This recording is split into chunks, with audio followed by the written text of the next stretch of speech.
작년도 저희 교회 표, 다시 말해서 삶의 목표라고 말할 수 있겠는데, 다시 복음으로 이제 시작하는 교회였습니다. 금년도에는 다시 복음으로 열매 맺는 교회로 금년표를 다시 정했습니다. 오늘 우리가 정하고 또 목표를 정한 이 말씀, 다시 복음으로 열매를 맺는 금년 23년도 한 해가 되시기를 주님의 이름으로 축복합니다. 금년 한 해 성령으로 충만하시기를 주의 이름으로 축원합니다. 그래서 주님이 기대하시는 그런 열매를 맺는 삶을 사는 저와 여러분 되시기를 바랍니다. 우리가 이 땅에 사는 목적이 뭐냐? 내가 사는 삶의 목적이 뭐냐? 이것을 아는 것이 굉장히 중요합니다. 삶의 목적을 알지 못해가지고 방황하는 사람들이 얼마나 많이 있습니까? 정말 그렇죠. 태어나서 그냥 이 땅에 살면서 그런 목적을 모르니까 그냥 내가 잘 먹고 잘 사는 것, 이것이 내가 성공하고 출세하는 것, 이것이 내 삶의 목적으로 그렇게 삶을 사는 사람들이 많이 있고, 저도 주님을 만나기 전에는 그런 삶을 살아왔습니다. 그런데 우리가 이제 예수님을 만나고 나서, 예수님을 믿고 나서도 내가 왜 예수님을 믿었는지, 예수님이 왜 나를 부르셨는지, 그 부르심의 목적, 그것을 모르고 신앙생활 하는 사람들이 사실은 참 많이 있습니다. 그래서 예수 믿고 하나님의 도우심으로 내가 잘 먹고 잘 사는 거야. 또 내가 잘 되고 내가 축복받는 거야. 이것이 신앙생활의 목적인 것으로, 이것이 주님이 우리를 부르신 목적으로 그렇게 신앙생활을 하는 사람들도 많이 있습니다. 과거에는 내 힘으로 잘 먹고 잘 살려고 했는데 안 되는 거예요. 그러니까 이제는 하나님을 믿어서 하나님의 도움으로 내가 잘 먹고 잘 사는 이 목표를 신앙생활 가운데서 이게 복받은 것으로 생각하고 신앙생활하는 사람들이 많이 있습니다. 교회에서 사실 이런 가르침들을 많이 베풀었어요. 이런 걸 여러분도 잘 알다시피 기복신앙이란 거 아니겠습니까? 그러면 불교를 믿든지 도교를 믿든지 무슨 종교를 믿든지 대부분의 종교가 다 그거 아니겠습니까? 그러나 우리가 믿는 믿음은 그런 믿음이 아니죠. 신앙생활, 교회생활은 그런 생활이 아닙니다. 중요한 것은 바로 주님이 기대하시는 열매를 맺는 삶인 것이죠. 오늘 이 열매를 맺으려면 어떻게 해야 될 것인가를 오늘 본문에서 우리에게 말씀해 주고 있습니다. 우리가 어떻게 하면 열매를 맺을 수 있을 것인지. 물론 이 열매는 이미 몇 차례 말씀 가운데서 나누었죠. 이 열매는 다른 열매가 아니라 영혼의 열매.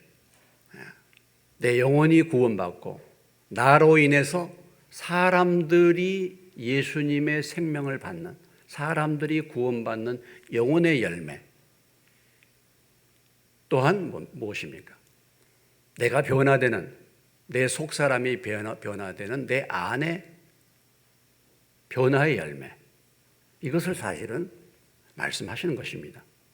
그러니까 우리가 이 땅에서 믿음 생활을 잘해서 하나님의 복을, 우리가 이 땅에서 누리는 하나님의 복을 받는 이유가 뭐냐? 안 믿는 사람들보다도 물질의 복도 받아야 되고, 건강의 복도 받아야 되고, 안 믿는 사람들보다 더 잘 되고, 이런 것들이 사실은 그것을 통해서 하나님이 우리와 함께 하심을 통해서 다른 사람들이, 하나님을 모르는 사람들이 하나님을 만날 수 있는 통로로 사실은 사용이 돼야 되는 거 아니겠습니까? 내가 사업을 해서 돈을 많이 벌었어. 예수 믿는 사람이. 그러면 사업을 잘해가지고 돈을 많이 벌었으면 그 돈 많이 벌어가지고 그것이 내 잘 먹고 잘 살라고 하나님이 나에게 물질의 복을 주신 건 아니지 않습니까? 그것을 통해서 하나님을 섬기니까 하나님이 저렇게 물질도 복을 주시는구나. 그래서 그 물질을 가지고 믿지 않는 사람들, 그런 사람들이 믿을 수 있도록 그 물질을 사용하는 거 아니겠습니까? 그것을 위해서 하나님이 우리에게 물질을 주신 거 아니겠습니까? 작년도에 저희 교회가 이제 예산을 얼마 세웠는데 되게 예산이 달성된 적이 거의 없었어요. 예산이 달성된 적이 거의 없었습니다. 그러나 우리가 목표로 예산을 조금 높이 세우죠. 그런데 작년도에는 예산이 넘친 줄로 믿으시기 바랍니다. 아니, 이 코로나 상황에, 이 어려운 상황에 어떻게 예산이 이렇게 넘쳤어? 왜 이렇게 넘쳤어?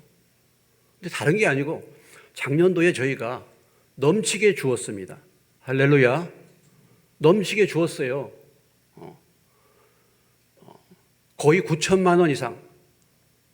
저희 교회 규모를 생각해 보면 저희 거의 9천만 원 이상 선교와 섬김의 사역으로 이렇게 하나님 앞에 나누고 이렇게 했더니 하나님께서 이런 은혜를, 풍성한 은혜를 주신 줄로 믿습니다.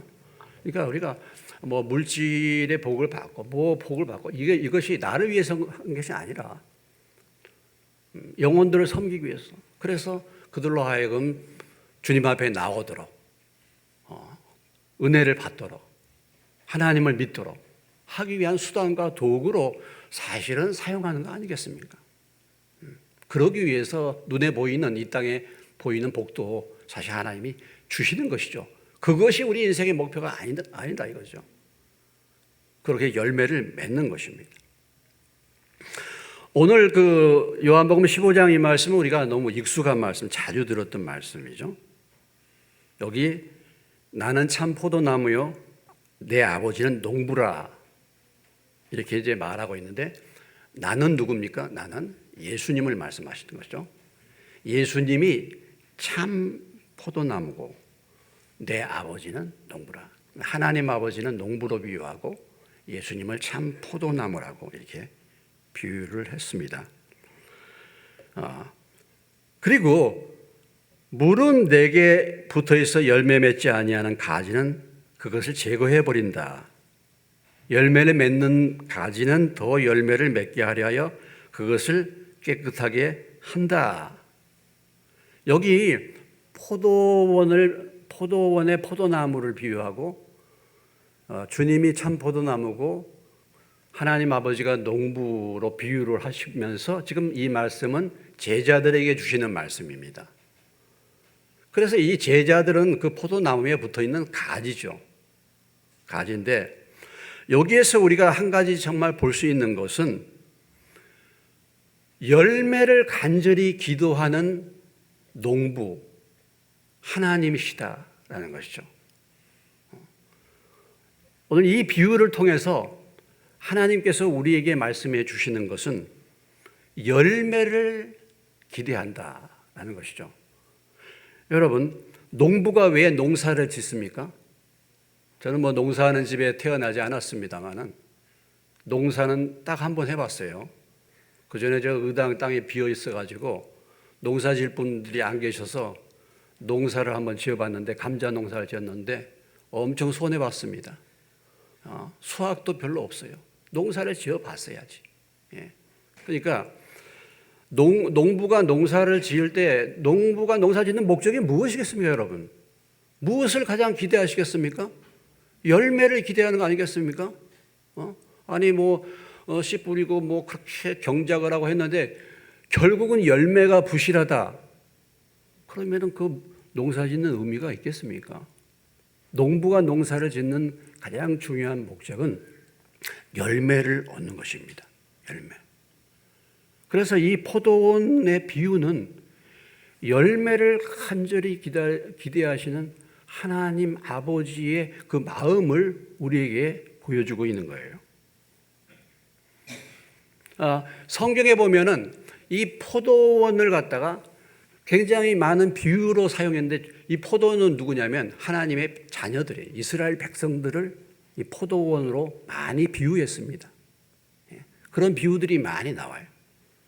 이사야서 5장 1절로 7절 말씀해 보면은, 나는 내가 사랑하는 자를 위하여 노래하되 내가 사랑하는 자의 포도원을 노래하리라. 내가 사랑하는 자에게 포도원이 있으며 심히 기름진 산회로다. 좋도다. 땅을 파서 돌을 제하고 극상품 포도나무를 심었도다. 그 중에 망대를 세웠고 또 그 안에 술틀을 팠도다. 좋은 포도 맺기를 바랐더니 들포도를 맺었도다. 예루살렘 주민과 유다 사람들아, 구하노니 이제 나와 내 포도원 사이에서 사리를 판단하라. 내가 내 포도원을 위하여 행한 것 외에 무엇을 더할 것이 있으랴. 내가 좋은 포도 맺기를 기다렸거늘 들포도를 맺으면 어찌 됨인고. 이제 내가 내 포도원에 어떻게 행할지를 너에게 이르리라. 내가 그 울타리를 걷어 먹힘을 당하게 하며 그 담을 헐어 짓밟히게 할 것이요. 내가 그것을 황폐하게 하리니 다시는 가지를 자름이나 북을 돋우지 못하여 찔레와 가시가 날 것이며 내가 또 구름에게 명하여 그 위에 비를 내리지 못하게 하리라 하셨으니, 무릇 만군의 여호와의 포도원은 이스라엘 족속이요 그가 기뻐하시는 나무는 유다 사람이라. 그들에게 정의를 바라셨더니 도리어 포악이요 그들에게 공의를 바라셨더니 도리어 부르짖음이었도다. 무슨 말씀입니까? 하나님께서 포도원, 포도나무인 이스라엘 택해서 극상품 포도를 열매 맺기를 기다렸는데, 그리고 포도를 맺을 수 있도록 다 조건들을 제시해주고 이렇게 다 관리를 해줬는데, 극상품 포도는 그냥 들포도, 불필요한 쓸모없는 열매를 맺었다. 그래서 하나님께서 그들을 갖다가 다 멸하시겠다. 그 포도를 없애겠다. 포도원을 없애겠다. 이런 이제 표현을 하고 있는 것입니다. 결국은 이스라엘 백성들이 나중에 바벨론에 망해서 포로로 잡혀갈 것을 미리 예언으로 말씀해 주는 거죠. 열매를 간절히 기다리신 거예요. 하나님의 백성들을 불러가지고. 우리가 잘 아는 마태복음 7장 18절로 20절의 말씀입니다. 좋은 나무가 나쁜 열매 맺을 수 없고 못된 나무가 아름다운 열매를 맺을 수 없다. 아름다운 열매 맺지 아니하는 나무마다 찍혀 불에 던져지느니라. 이러므로 그들의 열매로 그들을 알리라. 열매를 정말 기대하시는 거예요. 열매를 기대하시는 것입니다. 마태복음 21장 33절로 34절에도 다른 한 비유를 들어라. 한 집 주인이 포도원을 만들어 산 울타리로 두르고 거기에 즙자는 틀을 만들고 망대를 짓고 농부들에게 세로 주고 타국에 갔더니 열매 거둘 때가 가까우매 그 열매를 받으려고 자기 종들을 농부에게 보냈다. 자주 이렇게 그 밭의 주인과 포도원을 이렇게 관리하는 포도원 지기로 하나님과 이스라엘의 관계를 이렇게 이제 비유로 말씀을 하시고, 그래서 그 농부 되시는 하나님이 열매를 기대하시고 열매를 얻기 위해서 사람들을 보냈다, 이런 얘기죠. 그래서 열매를 간절히 기다리시는 거예요. 열매. 그래서 만약에 열매를 맺지 않으면 어떻게 되겠는가? 조금 이 말씀을 보면은 이제 위협적인 그런 말씀, 좀 두려운 말씀들이 이렇게 나오고 있지 않습니까? 열매를 맺지 않는다면 2절에 보니까 무릇 내게 붙어있어 열매를 맺지 않은 가지는 아버지께서 그것을 제거해 버린다. 열매 맺지 않으면 잘라버린다 이거예요. 제거해 버린다는 말씀입니다. 6절을 보시면요, 사람이 내 안에 거하지 않으면 가지처럼 밖에 버려져 마르나니 사람들이 그것을 모아다가 불에 던져서 사른다. 열매 맺지 못한 가지, 그렇지 않겠습니까? 모아다가 불에다 던져 불태워버린다, 이런 얘기죠. 이런 얘기입니다. 마태복음 21장 41절에 보면은 농부가 종들을 보내서 열매를 맺었는가 맺지 못했는가를 살폈는데 열매를 맺지 못하니까 이렇게 말하고 있죠. 그들이 말하되 그 악한 자들을 진멸하고 포도원은 제때에 열매를 바칠 만한 다른 농부들에게 새로 줄지니라. 열매를 맺지 못하니까 그런 사람들을 없애버리고 그런 사람들을 치우고 열매를 맺을 만한 다른 사람들에게 그 포도원을 경작하도록 준다. 이렇게 이제 말씀을 하고 있는 것이죠. 여기 말하는 재해버린다, 잘라버린다, 불태운다 이런 말씀의 의미는요, 하나님과의 교제에서 단절시킨다 이런 의미예요. 무거운 말씀입니다. 갈라디아서 5장 4절 말씀에 보면은 율법 안에서 의롭다함을 얻으려고 하는 너희는 그리스도에게서 끊어지고 은혜에서 떨어진 자로다.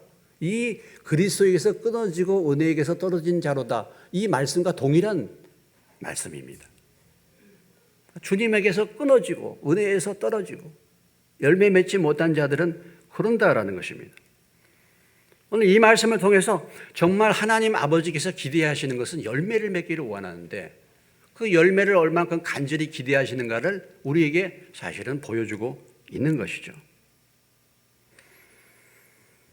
우리가 2023년도를 시작하면서 다시 복음으로 간절히 열매 맺기를 기대하시는 하나님 아버지의 마음을 알고 열매를 맺을 수 있는 저와 여러분 되시길 주의 이름으로 축원합니다. 그분이 정말 교회 오래 다녔습니다. 그분이 지금 목사예요. 그분이 지금 장로님이십니다. 그분이 이제 권사님 되셨습니다. 그것으로 주님은 우리를 평가하지 않습니다. 그것으로 나는 직분도 없고 그냥 일반 성도야. 그것으로 주님이 우리를 평가하신 게 아니에요. 주님의 평가 기준은 그들의 열매로 그들을 알리라 그랬어요. 열매. 내가 지방회장이고 내가 총회장이고 내가 정말 시치위원이고 대단합니다. 교회적으로 볼 때 이 시연합회 회장입니다. 그런데 열매가 없어. 그럴 수 있잖아요. 내가 목사고 내가 장로인데 내가 누군데 영혼의 열매가 있는가? 아니 멀리 떨어져서 얘기할 필요가 없이 내 가정을 봐서 과연 내 가정 생활에서 나로 인해서 영혼의 열매가 있는가 살펴보시기 바랍니다. 내가 지금까지 신앙생활을 해왔는데 나로 인해서 얼마만큼 내 자녀들이 믿음 안에 서 있는가? 가장 가까이 있는 사람이 나의 영향을 받아가지고 마음이 열려서 주님을 향하여 믿음이 생겨나고 있는가? 내 주변에 있는 형제들, 내 주변에 가까이 지내는 사람들이 나로 인해서 얼만큼 변화가 일어나고 있는가? 영혼들이 어떻게 변화를 받고 있는가? 내가 지금 내가 목장에서 교제하는데 나로 인해서 주변에 있는 교회의 성도들이 믿음 안에 얼마나 영향을 받고 있는가? 나 때문에 오히려 실족당하지 않는가? 어떻습니까, 여러분?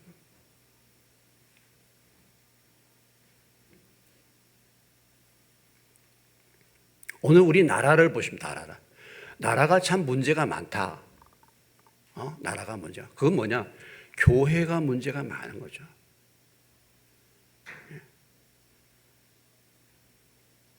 우리가 흙탕물이 흘러도 원수가 말이죠. 깨끗한 물이 내려오면요. 그 흙탕물을 다 바꿀 수 있습니다. 흙탕물이 아무리 흘러도 깨끗한 물이 그 가운데서 흘러내려오면 그 흙탕물을 정화시킬 수 있어요. 다 같이 흙탕물이야. 오늘 이 나라의 상황은 사실 교회가 제대로 우리가 하나님 말씀 가운데 제대로 삶을 살지 못하고 바른 열매를 맺지 못하기 때문에 그런 것입니다. 또 내가 신앙생활하는데 나의 변화는 어떤가? 내 안에 내적인 변화는 어떤가? 나는 옛날에 나와는 어떤 사람이 되었는가? 주변에 있는 사람들이 가장 가까이 느낄 수 있죠. 내가 변화받았는가? 내 자녀들이 나를 잘 알잖아요. 내 주변에 있는 동료들이 나를 잘 알잖아요. 예수 믿더니 달라졌어. 예수 믿더니 해마다 변화가 됐어. 예수 믿더니 정말 앞뒤가 꽉 막혔어. 아주 고집스러워졌어. 믿음이 좋은 것 같은데 여러분, 믿음이 좋다고 말하는 서기관과 바리새인들이 정말 그렇게 변화가 안 되고 아무리 주님이 말씀하셔도 깨지지 않는 이유가 무엇이겠습니까? 자기 고집, 교만이죠. 교만. 나는 구원받은 백성이야. 변화가 없는 거예요. 근데 변화는 뭐예요? 자기가 자신이 잘 보지 못하잖아요. 여러분, 오늘 아침에 이렇게 주일 예배 드리는데 제게 나타난 변화가 무엇입니까? 외적으로 나타난 변화가 무엇입니까? 넥타이가 달라졌어요. 넥타이. 저를 주의 깊게 보신 분들은 넥타이가, 제 넥타이는 저는 참 이상해요. 하나만 주면 하나밖에 찰 줄 몰라. 그래가지고 저희 누님이 주일 동영상 예배에 자주 이제 들어오셔서 보시는데 은혜를 받으신다 그래요. 그래도 우리 누님이라도 내 마음이 다행이지. 너는 넥타이가 어떤 빨간 것만 맨날 차고 나오냐. 그래서 누님이 하나 보내주었어요. 그래서 제가 지금 누님이 보내줬기 때문에 이렇게 차고 나온 겁니다. 예. 변화. 네, 이런 변화가 아니고 정말 어떻게 변화됐는가. 많이 달라졌네. 옛날에는 참 그렇더니. 친구들이 옛날에 술 친구들이 저를 보고 어떻게 이렇게 달라졌어? 사람 달라졌네. 그것뿐만 아니라 시간이 흐르면 흐를수록 우리가 달라져야 되지 않겠습니까? 옛날에는 그거 정말 못 참아요. 그거 말 한마디 해줘야 돼. 말 한마디 해줘야 돼요. 정말 꼭 한마디 하고 싶어. 그런데 참죠. 참고 죽고 그것을 보고 그들의 모습을 보고 저게 내 열매구나. 이걸 봐야 되지 않겠습니까? 참 오늘 우리가 우리의 신앙생활의 평가를요, 여러분 교회 직분이나 뭐 이런 것으로 평가하지 마십시오. 그리고 나에 대한 평가도 역시 마찬가지입니다. 과연 나는 어떤 열매를 맺고 있는가? 그렇지 않으면요, 신앙생활을 10년 했건 20년 했건 30년 했건 장로가 됐든 목사가 됐든 하나님 앞에는 오늘 이 말씀처럼 주님이 난 너 모르겠다 이렇게 말씀하셔요. 제거해 버리겠다 이렇게 말씀하십니다. 사실은 많은 경우에 보면은 우리는 거품이 많이 들어있어요. 거품 신앙이에요. 외적으로 뭐 화려한 것 이런 거, 교회 그러면 뭐 직분 이런 거, 교인 숫자가 얼마인가, 교회 뭐 재정이 어떤가, 이런 거. 근데 사실 실제로 보면요, 그 교회 안에 들어와 가지고 얼만큼 사람들이 말씀을 통해서 변화를 받았는가, 믿음이 성장하고 있는가, 이걸 보면은 참 답답할 때가 많이 있어요. 별로 내놓을 얘기가 없어요. 내놓을 얘기가. 그렇습니다. 아니 뭐 10년, 20년, 30년 같은 설교를 듣고 같은 말씀을 들었는데 변화가 되는 게 아니라 더욱더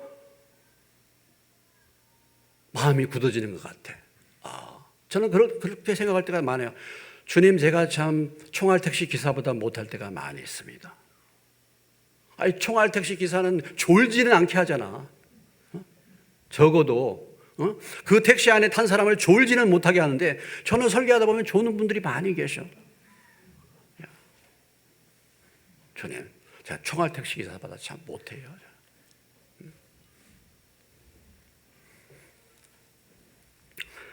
자, 그러면 열매를 맺으려면 이제 어떻게 하겠느냐.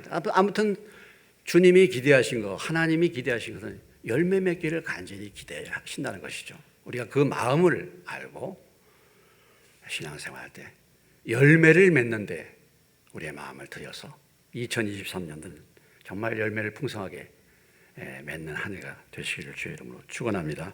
열매 맺으려면 어떻게 해야 되는가? 오늘 4절로 8절에 쭉 보면 이제 말씀해 주고 있는데요. 내 안에 거하라. 나도 너희 안에 거하리라 말씀했죠. 포도나무에 붙어 있지 아니하면 너희 스스로 열매를 맺을 수 없은 같이 너희도 내 안에 있지 아니하면 그리하리라 그랬습니다. 내 안에 거하라. 열매를 맺으면은 주님 안에 거해야 된다. 그렇죠. 생명나무에 붙어 있어야 되는 거예요. 그것은 무엇을 말합니까? 일단은 주님의 생명으로 거듭나야 돼요. 주님의 생명으로 거듭나야 돼요. 물론 이 제자들은 지금 주님의 생명으로 거듭나 제자들, 주의 말씀으로 일단은 우리가 주님의 생명을 받아야 돼요. 포도나무에 붙어있는 가지가 돼야지 일단은 열매를 맺을 수 있어요. 그래서 우리가 열매를 맺으려면 내가 하나님의 생명을 받았는가를 점검해 봐야 됩니다. 왜냐하면 생명은 생명을 낳기 때문에 그런 거예요. 생명을 낳아요. 그러니까 열매가 없는 이유를 돌아보면은 생명이 없는 경우, 하나님의 생명을 받지 못한 경우가 많아요. 그래서 주님 안에 거한다는 것은 일단 주님의 생명으로 거듭나는 것을 말합니다. 과학적으로 진화론 해가지고 사람이 원숭이 되고 이렇게 진화가 돼가지고 원숭이가 사람 됐다 이렇게 진화론도 이렇게 하지만은 여러분 생명이 생명을 낳는 거 아니겠습니까? 원숭이는 뭘 낳아요? 원숭이를 낳는 거죠. 사람은 사람을 낳는 거 아니겠습니까? 생명이 생명. 그러니까 영적인 생명을 받은 자가 영적인 생명을 줄 수가 있는 것입니다. 제가 하나님을 믿지 못하고 하나님을 만나지 못한 사람이 아무리 설교를 잘한다 할지라도 여러분들이 생명이 거듭날 수 있겠습니까? 그렇지 않습니다. 제가 하나님의 생명으로 거듭나 그래야지 그 생명을 줄 수가 있는 것이죠.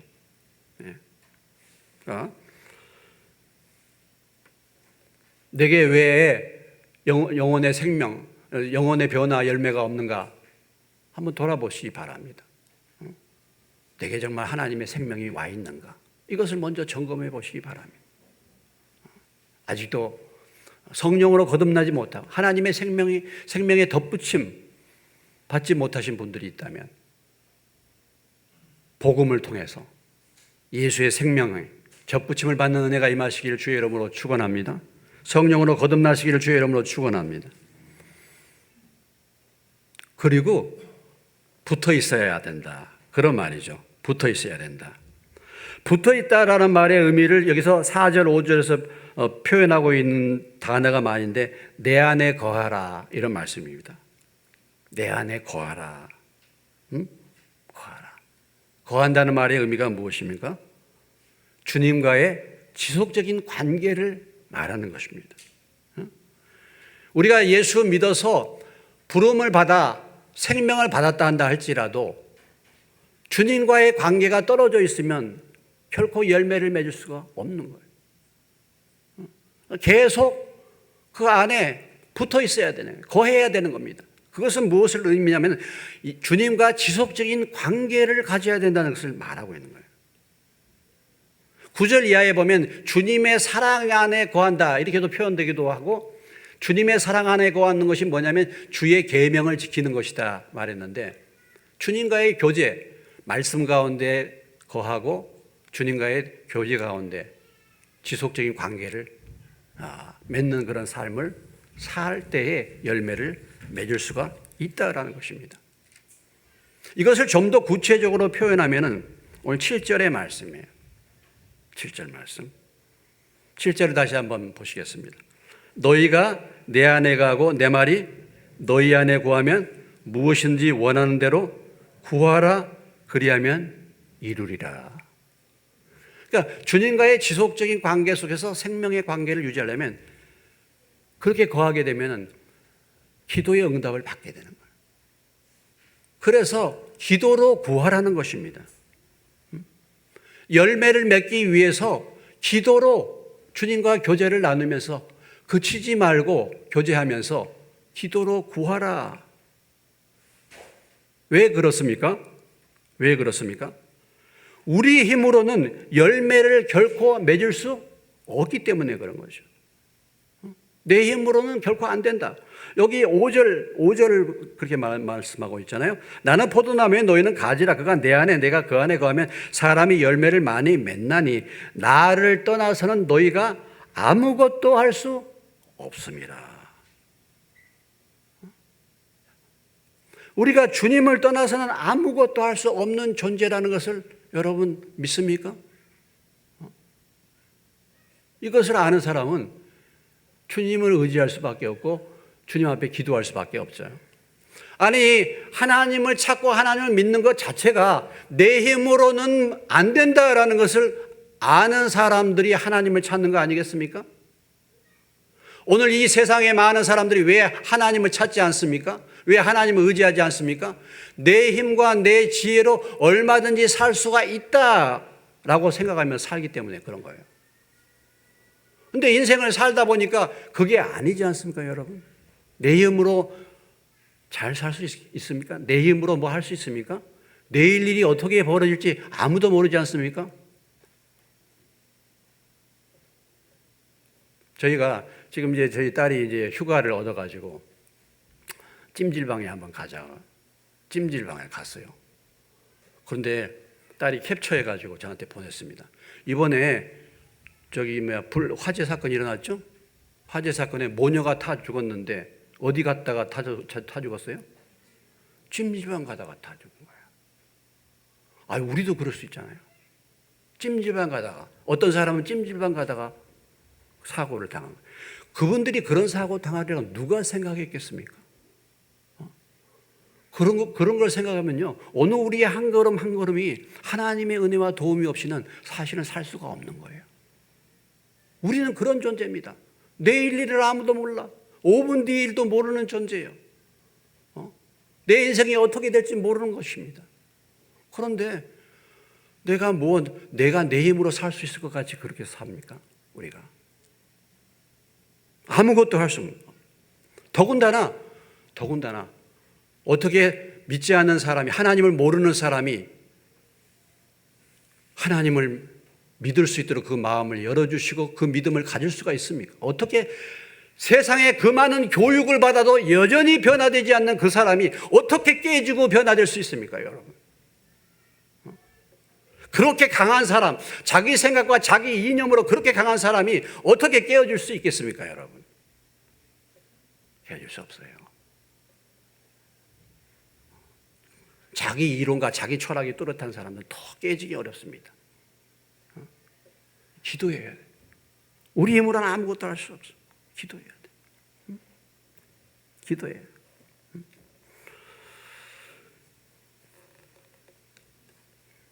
다니엘서 6장 10절 말씀해 보면은 다니엘이 조서의 왕의 도장이 찍힌 것을 알고도 자기 집에 돌아가서 윗방에 올라가 예루살렘을 향한 창문을 열고 전에 하던 대로 하루에 몇 번씩? 3번씩 무릎 꿇고 기도하며 하나님께 감사했다. 여러분, 다니엘이 누굽니까? 다니엘은요, 이스라엘의 아주 똑똑한 청년입니다. 그래서 바벨론의 일꾼으로 키우기 위해서 포로로 붙잡아간 사람이에요. 포로. 다니엘이 이 이방 나라에 가가지고 3대째 국무총리를 한 사람이에요. 3대째.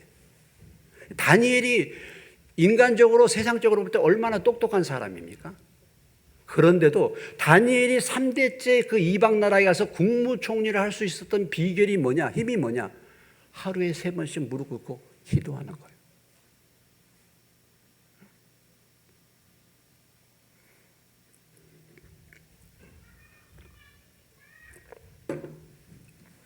여러분, 오늘 저희 교회가 이 자리까지 온 것도 기도의 은혜예요. 할렐루야. 믿으시기 바랍니다. 예. 여기까지 이렇게 그냥 오신 분들은 이렇게 된 것 같죠. 아무것도 없는 데서 여기까지 온 데는 얼마나 많은 기도가 있는지 몰라요.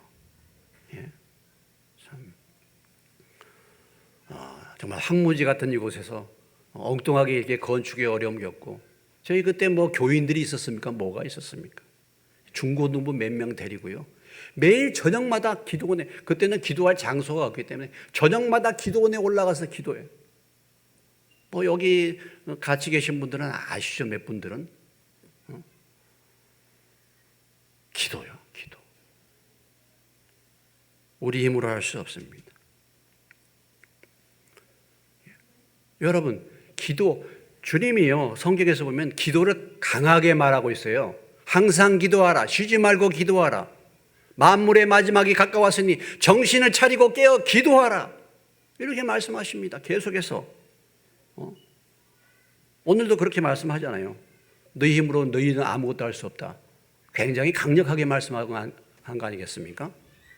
그것은 우리 힘으로 할 수 없기 때문에 하나님이 잘 아시기 때문에 그런 거 아니겠습니까?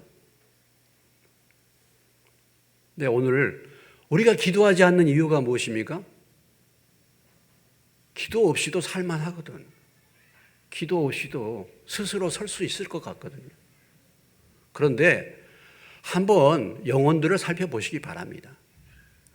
같이 사는 내 남편, 내 자녀들 믿음에 세우기가 그렇게 간단한 겁니까? 그렇습니까, 여러분? 기도하지 않을 수 없어요. 근데 문제는 뭐냐면 기도라는 게요. 기도를 누가 그렇게 표현해요. 기도는 쉽고도 어려운 것이다. 그래요. 기도는 뭐예요? 쉽고도 어려운 거예요. 기도하라고 하면 뭐 기도는 쉬운 것 같지만, 아니, 기도해도 응답이 당장에 나타나는 것이 아니야. 기도하는 대상이 하나님이 당장에 우리 앞에 보여지는 게 아니에요. 뭔가 기도하다 보면 응답도 주시고 음성도 들리고 해야 되는데 그게 그렇게 간단한 것이 아닙니다. 기도는 훈련이 필요해요. 기도는. 왜 우리가 기도하지 못합니까? 기도하는 것을 방해하기 때문에 그래요. 마귀가. 바쁘고 분주하게 만드는 거예요. 기도를 방해해요. 기도를 가장 잘 믿는 자가 누구냐면 마귀야, 마귀. 마귀는 기도의 능력을 믿어요. 우리는 기도하면서 기도의 능력을 믿지 않기 때문에 기도하지 않는데 마귀는 기도의 능력을 믿어요. 그렇기 때문에 기도를 못하게 만드는 거예요. 기도 안 하는 거예요. 기도가요, 이게 만만한 게 아닙니다. 기도가 물론 우리가 하면 하겠지만 뭐 연합기도나 이렇게 해봐요. 여러분 거의 개인의 골방기도 하시는지 모르겠지만 골방기도도 하고 연합기도 하고 다른 사람 기도하면 그 기도가 거슬려서 기도가 안 돼. 무슨 소리만 나도 안 돼. 이런 것을 다 넘어야 돼요. 넘어. 지난 그 금요기도회 때 누가복음 18장 낭망치 말고 정말 불의한 재판관에게 날마다 쫓아가서 자기의 그 소원을 크게 얘기해서 할 수 없이 귀찮아가지고 정말 응답하는 그 과부의 기도, 포기하지 않는 이 믿음의 기도를 예수님이 말씀하셨잖아요. 기도하다가 조금 하다가 그만두고 그렇게 얼마든지 그렇거든요. 오늘 2023년도 내 삶의 이제 열매, 영혼의 열매, 변화의 열매, 우리 힘으로 할 수 없다. 그래서 기도하라. 너희가 내 안에 거하고 내 말이 너희 안에 가면 무엇이든지 원하는 대로 구하라. 그래야면 이루리라. 주님이 이렇게 말씀하셨습니다. 여러분들 구하시기를 주의 이름으로 축원합니다. 예. 영혼의 열매, 풍성한 열매 맺으시기를 주의 이름으로 축원합니다. 왜 내게 열매가 없는가? 기도하지 않았기 때문일 수 있어요. 왜 변화가 없어? 기도하지 않았기 때문에 그럴 수 있어요. 오늘 열매 맺는 비결, 나무에 붙어 있는 것, 그리고 기도하는 것입니다. 기도하는 것. 포기하지 말고, 기도가 안 된다고 포기하지 말고, 기도가 어색하다고 포기하지 말고, 끈질기게 포기하지 말고, 기도하는 믿음의 사람들 되시기를 주의 이름으로 축원합니다. 예. 세상에서요, 제일 교만한 사람이 기도하지 않는 사람입니다. 교만한 사람이에요. 기도하지 않는 이유는 교만하기 때문에 그래요. 아직도 자기 힘으로 할 수 있는 게 있어요. 오늘 이 시대가 정말 기도가 사라지고 있는 시대에 우리가 살고 있습니다. 왜냐? 간절한 것이 없어져요. 우리가 우리 힘으로 할 수 있는 것이 너무 많아져. 몸이 아팠다? 병원에 다 가버려. 병원에서 다 해줘버려. 옛날 같으면 여러분 어떻겠습니까? 기도하지 않겠어요? 안 되니까. 오늘날에는 너무나 말이죠. 기도할 부분들이 너무 적은 거예요. 인생에 환란이 닥치고 어려움이 닥쳐야지 기도하게 되잖아요. 하나님 찾게 되잖아요. 근데 그런 게 없어. 그러니까 간절하지가 않습니다. 그런데 한번 돌아보시기 바랍니다. 내 주변의 영혼의 상태를 봐요. 내 남편과 내 아내와 내 자식들의 영혼의 상태, 우리 주변에 있는 사람들의 하나님과 얼마나 그들이 관계가 뭔가, 그걸 생각하면 기도하지 않을 수 없어요. 이걸 생각하니까, 이런 것을 생각하지 않고 사니까 기도하지 않는 거예요. 여러분, 열매를 맺으면 어떻게 되겠습니까? 오늘 8절, 하나님께 영광을 돌리게 되는 줄로 믿으시기 바랍니다. 하나님이 가장 기쁘게 영광을 받으시는 것, 열매를 맺는 것이에요. 열매를 맺을 때 하나님이 크게 기뻐하시고 영광을 받으시고, 그리고 열매를 맺는 사람은 더 많은 열매를 맺게 됩니다. 그래요. 전도에서 영혼의 열매를 맺는 사람은 더 많은 열매를 맺어. 이상하게. 예? 더 많은 열매를 맺어요. 한 달란트 받았고 가만히 놔두면 없어져. 그런데 2달란트 남기면 더 하나님이 더 주셔. 더 많은, 더 주님 앞에 쓰임을 받는 그런 은혜를 받게 된다라는 것입니다. 그리고 중요한 것, 오늘 8절 마지막 절에 너희는 내 제자가 되리라. 주님의 합당한 제자가 된다라는 것입니다. 오늘 요한복음 15장 이 말씀은 예수님께서 제자들에게 마지막으로 말씀하시는 고별 설교입니다. 고별 설교. 제자들에게 야, 꼭 열매 맺어라. 마지막 부탁이에요. 마지막 고별 설교. 그래서 우리가 2023년도를 시작하면서 복음으로, 지금까지는 열매 별로 없는 것 같아요. 열매 없었어요. 그러나 우리의 신앙생활의 목표가 열매 맺는 것을 알고 오늘 말씀을 따라서 주님과 지속적으로 교제를 나누면서 주님 앞에 간구하면서 열매를 맺을 수 있는 저와 여러분 되시기를 주님의 이름으로 축원합니다. 기도하겠습니다. 하나님 아버지, 2023